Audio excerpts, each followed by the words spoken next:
Hi sweeties, how are you doing? Welcome to Naya Sim. If this is your first time of coming across this channel, sweetheart, kindly smash that subscribe button, turn your notification so you are notified each time I upload. And please give this video a thumb up.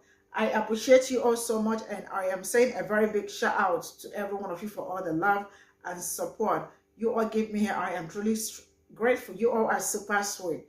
So today we'll be talking something very important, and it's about this Lava the Bassman, who actually came out to speak a whole lot about the national anthem, how disrespectful it is to Black people. And the truth is that I give it up to this man because sometimes you think you know everything. I mean, education is elevation. He comes out to give us, like, the best out of anything that, when people try gaslighting about some certain things, he comes out and he gives us the real thing. He said the national anthem is very disrespectful to Black people, which he highlighted, and he told his story. And it's really great how, like, all this thing happened. And each time you see them saying Black people are savages and the rest of it. And then we all know the real savages and all that. And then he went further to say that, okay, he explained that during their slavery, and I think that Black people were asked to come, the British were asked Black people to come and fight for them so that they will get their freedom and the rest of it. And guess what? They actually did sign up. Bunch of Black people really did sign up. And guess what? Eventually, they finished and nothing was given to them. The truth is that some of the things we learn here are things that our school system has failed to teach us, right? I mean, the history is usually whitewashed and the rest of it. And then we end up falling back to the TikTok to learn some certain things. And trust me, very big time shout out to Lava the Batsman for always coming through with the best history education. This is one of the best. Stay glued, I'm rolling this clip. We'll come back to talk about it. And I absolutely want to read all your comments.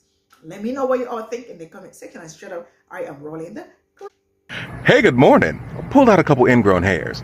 You said, I'm not trying to start an argument or anything, but I've always felt that the taking of a knee was disrespectful to the anthem and not the flag, in my opinion. Well, historically, did you know that the national anthem is disrespectful to Black people, and that's the reason it didn't become the national anthem until 1931? True story. So come here real quick. Let's have a conversation. First up, your feelings are not facts.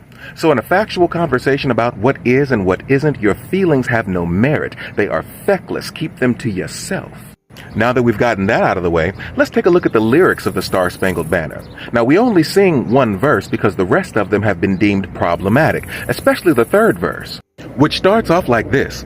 And where is that band who vauntingly swore? And what band are they talking about? This band, the British Corps of Colonial Marines. Pause to read if you like. It all started in the War of 1812 when General Cockburn gave a proclamation, stating that anybody who fought for the British would gain their freedom. And by 1814, about 3,400 enslaved Black people signed up to fight for their freedom. And on the 24th of August, 1814, the Colonial Marines beat the brakes off the Americans, and Francis Scott Key saw it.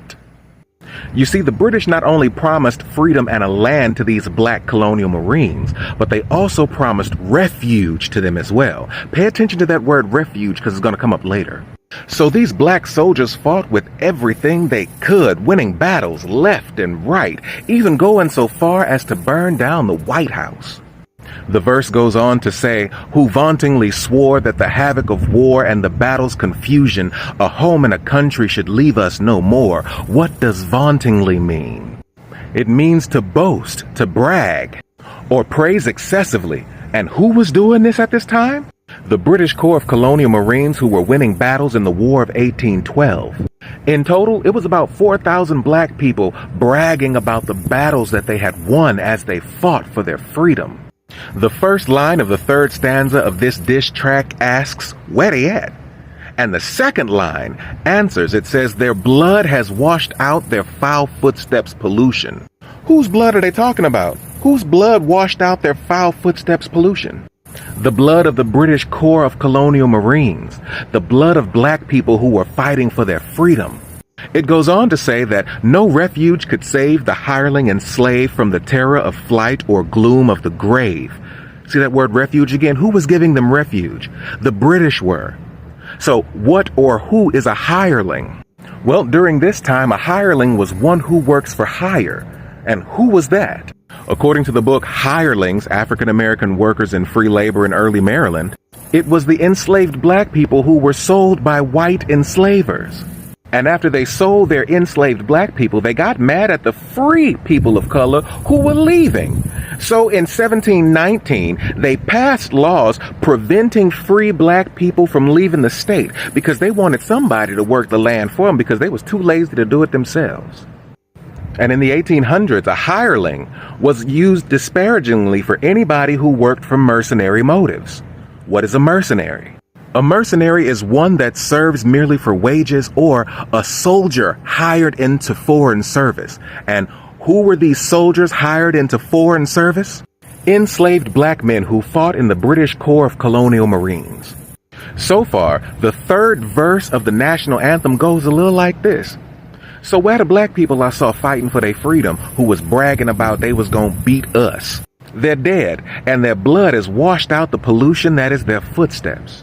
And the British couldn't even save them from the terror of flight or the gloom of the grave. And the star-spangled banner in triumph doth wave over the land of the free and the home of the brave. You see, the Star-Spangled Banner is a diss track to African Americans who had the audacity to fight for their freedom. And you think kneeling is disrespectful to the anthem. So why did this Star-Spangled diss track become our national anthem? 2 words. White women. This gaggle of Karens were known as the United Daughters of 1812, and they were led by Miss Reuben Ross Holloway, seen here waving both the Confederate flag and the American flag. You see where this is going?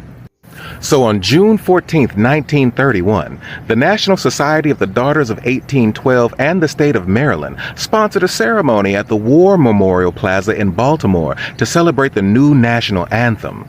The parade was led by a column of Boy Scouts carrying 3 flags: the Stars and Stripes, the red and gold flag of Maryland, and the Stars and Bars of the Army of the Confederate States of America.